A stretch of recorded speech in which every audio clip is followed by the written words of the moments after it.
और अब एक बड़ी खबर आपको बताते हैं। दिल्ली से खबर मिल रही है जहां नीट पेपर लीक में प्रदर्शन देखने को मिल रहा है। एनएसयूआई के कार्यकर्ता सड़कों पर कैसे उतरे हैं वो तस्वीरें आपको दिखाएंगे। एनएसयूआई का ये विरोध प्रदर्शन लगातार जारी है।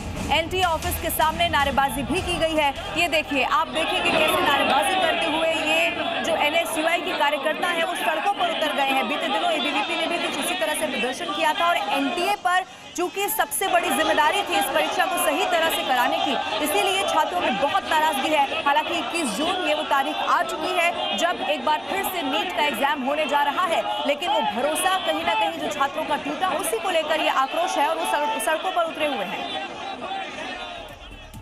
और इन सब के बीच लखनऊ विश्वविद्यालय से भी एक बहुत ही हैरान कर देने वाली खबर सामने आ गई है, जहां एक प्रोफेसर जिस पर छात्रों को शिक्षित करने की जिम्मेदारी थी, वो एक छात्रा से कहता हुआ सुनाई दिया है कि डार्लिंग तुम्हारे लिए पेपर आउट करा दिया। अब इसी के बाद बवाल मच गया। मैंने दोनों पेपर आउट कर लिए तुम्हारे लिए, पर मैं करूँ एग्जाम से पहले आ जाओ, दोनों पेपर आउट कर लिए तुम्हारे लिए। क्योंकि छात्रा ने प्रशासन को घटना के बारे में सूचना दी। इस दौरान उसके और प्रोफेसर के बीच हुई कथित फोन बातचीत की ऑडियो क्लिप सोशल मीडिया पर वायरल हुई और मामले ने तूल पकड़ लिया। मैंने दोनों पेपर आउट कर लिए तुम्हारे लिए, पर मैं करूँ एग्जाम से पहले आ जाओ, दोनों पेपर आउट कर लिए तुम्हारे लिए। कथित ऑडियो में professor Paramjit Singh BSc final year की एक छात्रा पर छुट्टी से जल्द वापस आने का दबाव बनाते हुए सुनाई दे रहा है। ऑडियो में प्रोफेसर को कथित रूप से ये कहते हुए सुना जा सकता है कि डार्लिंग तुम्हारे लिए पेपर आउट किया और इस ऑडियो के बाद बवाल मचना तय था। हालांकि वायरल ऑडियो क्लिप कब की है और इसकी सत्यता क्या है, इसकी आधिकारिक पुष्टि नहीं हो पाई है और जी न्यूज इसकी पुष्टि नहीं करता। अब बात पश्चिम बंगाल की करते हैं, जहां सरकार तो बदल गई है लेकिन हिंसा है कि थमने का वहां नाम ही नहीं ले रही है। चुनाव खत्म होने के बाद भी बंगाल सुलग रहा है। आसनसोल में उपद्रवियों ने पुलिस चौकी पर ही पथराव कर दिया और उसके बाद जमकर तोड़फोड़ की भी तस्वीरें सामने आ गई।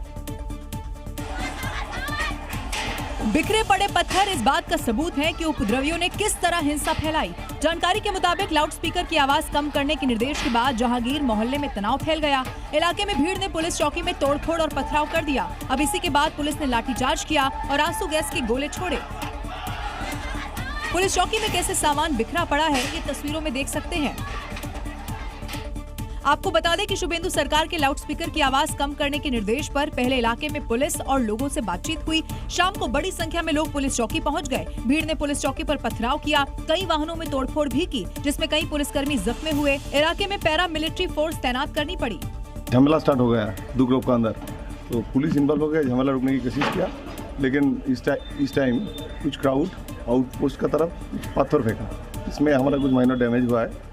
तो हम अभी सीसीटीवी देखकर कौन था इन्वॉल्व ये हम आइडेंटिफाई कर रहा है और इन लोग का अगेंस्ट में एक्शन होगा। अब ग्रेटर नोएडा की फर्नीचर मार्केट में भीषण आग का तांडव कैसे देखने को मिला है वो भी आपको दिखाएंगे, जहां दुकान से उठी एक चिंगारी ने पास के कई दुकानों को अपनी चपेट में ले लिया। इस दौरान फर्नीचर मार्केट में लगी आग इतनी तेज थी कि कई दुकानें एक साथ धू धू कर जलने लगी। आसमान में कई फीट ऊपर उठी आग की लपटें दिखाई दी हैं। इसी के साथ काले धुएं का घना गुबार भी देखने को मिला। देर शाम लगी आग से इस दौरान लोगों में हड़कंप मच गया। मौके पर अफरा तफरी का मंजर भी नजर आया, जिसके बाद सूचना पर 30 से ज्यादा फायर ब्रिगेड की गाड़ियां पहुंची और घंटों की कड़ी मशक्कत के बाद आग पर काबू पाया गया। बताया जा रहा है कि फर्नीचर मार्केट के चलते दुकानों में ज्यादातर सामान लकड़ी के थे। अब इसी के चलते आग देखते ही देखते बेकाबू होती जा रही थी, लेकिन समय रहते दमकल कर्मियों ने आग पर काबू पाया। वहीं इस भीषण आग में लाखों का नुकसान बताया जा रहा है। फिलहाल मार्केट में आग किन कारणों से लगी इसका अभी खुलासा नहीं हुआ।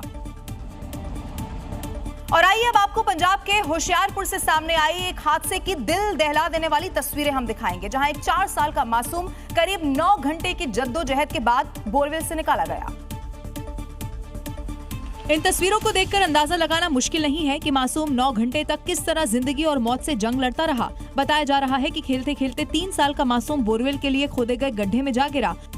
सूचना मिलने पर प्रशासन में हड़कंप मच गया। मौके पर प्रशासन, पुलिस और स्थानीय लोगों ने रेस्क्यू किया। इस दौरान लुधियाना से भी एनडीआरएफ मौके पर पहुंचकर रेस्क्यू में जुट गई। बच्चे को बोरवेल के अंदर पाइप के जरिए ऑक्सीजन के साथ खाने का सामान पहुंचाया गया। गनीमत रही कि करीब 9 घंटे की कड़ी मेहनत के बाद बच्चे को सुरक्षित निकाल लिया गया। अब उसकी हालत खतरे से बाहर बताई जा रही है। परिवार वालों की माने तो करीब 2 सप्ताह पहले 15 फीट का गड्ढा खोदा गया था, जिसे भरा नहीं गया और इसी बोरवेल में मासूम वंश गिर गया था। यह हादसा प्रशासन की लापरवाही पर भी बड़े गंभीर सवाल खड़े कर रहा है।